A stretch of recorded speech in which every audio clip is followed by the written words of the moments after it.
Assalamualaikum warahmatullahi wabarakatuh. Alhamdulillahirabbil alamin wassalatu wassalamu ala asyrafil anbiya'i wal mursalin sayyidina Muhammadin wa ala alihi washabbihi ajmain amma ba'du.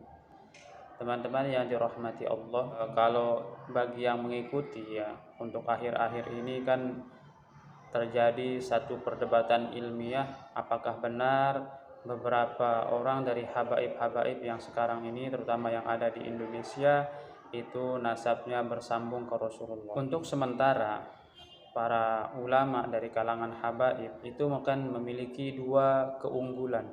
Yang pertama adalah karena mereka termasuk dzurriyyah Nabi.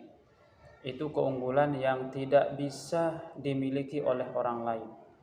Dan juga suatu keunggulan yang didapatkan secara cuma-cuma, artinya tidak dengan perjuangan.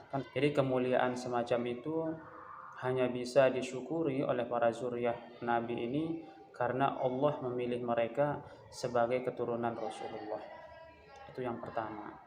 Kemudian yang kedua, ada keunggulan yang diperoleh dari hasil perjuangan, yaitu adalah mereka tampil sebagai para ulama yang menjelaskan makna Al-Quran, menjelaskan makna hadis-hadis Nabi Sallallahu Alaihi Wasallam.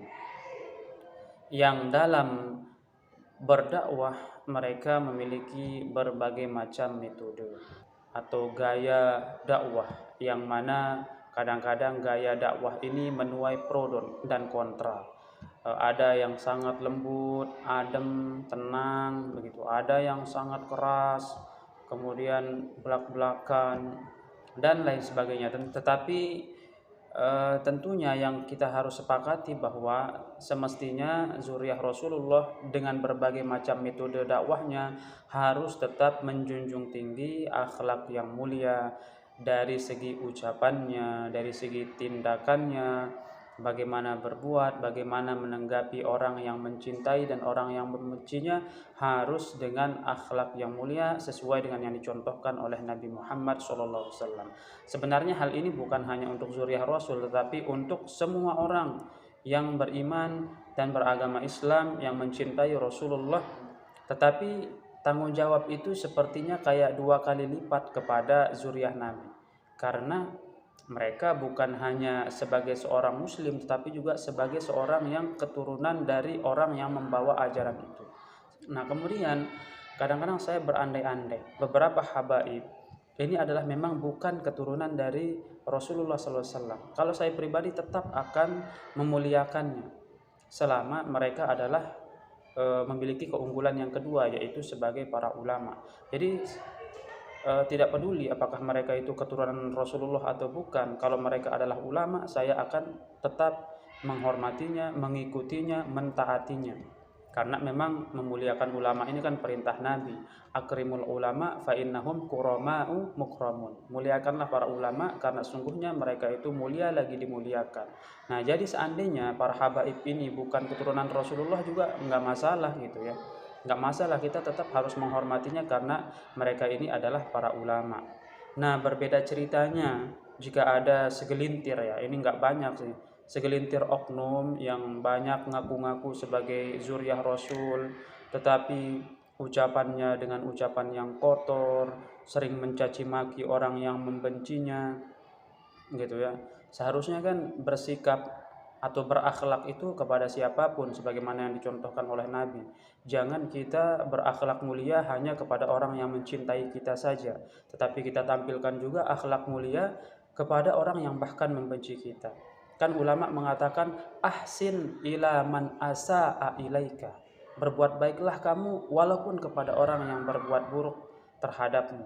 Nah, ini ada banyak segelintir habaib atau sayyid saya lihat di YouTube itu ya.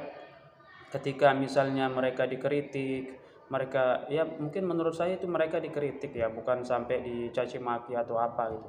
Dikritik tingkah lakunya dan sebagainya, lalu kemudian dia menampilkan diri di depan kamera dengan mencaci maki, menggoblok-goblokkan, membodoh-bodohkan, menyamakan orang yang mengkritiknya atau orang yang misalnya menghinanya lah gitu.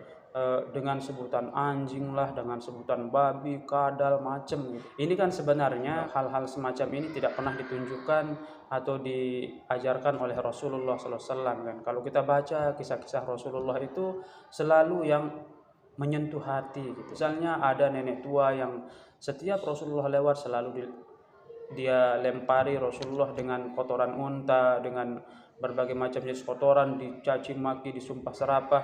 Tapi begitu nenek ini sakit, Rasulullah yang pertama kali menjenguknya, sehingga nenek ini masuk Islam.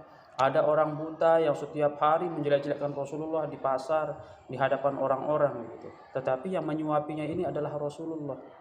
Gitu. Rasulullah tidak pernah membalas cacian, hinaan, kritikan dari orang yang membencinya dengan cara mengata-ngatai lagi orang itu. Tidak pernah seperti itu ya. Nah, beberapa saya lihat dari orang yang diklaim sebagai sayyid, sebagai habib itu melakukan hal-hal semacam ini. Jadi menurut saya itu tidak perlulah. Sebagai seorang sayyid, sebagai seorang habib memiliki tanggung jawab 2 kali lipat untuk memberikan cerminan akhlak mulia Rasulullah kepada masyarakat gitu. Tapi kan ini saya tidak sedang mengkuliahi segelintir habaib yang melakukan itu ya. Tentu mereka jauh ya lebih alim, lebih paham ilmu agama, banyak baca tafsir gitu. Tapi barangkali itu saja yang ingin saya sampaikan pada kesempatan kali ini. Silahkan teman-teman taruh komennya di kolom komentar ya. Nanti kita akan diskusikan sama-sama. Sekian, assalamualaikum warahmatullahi wabarakatuh.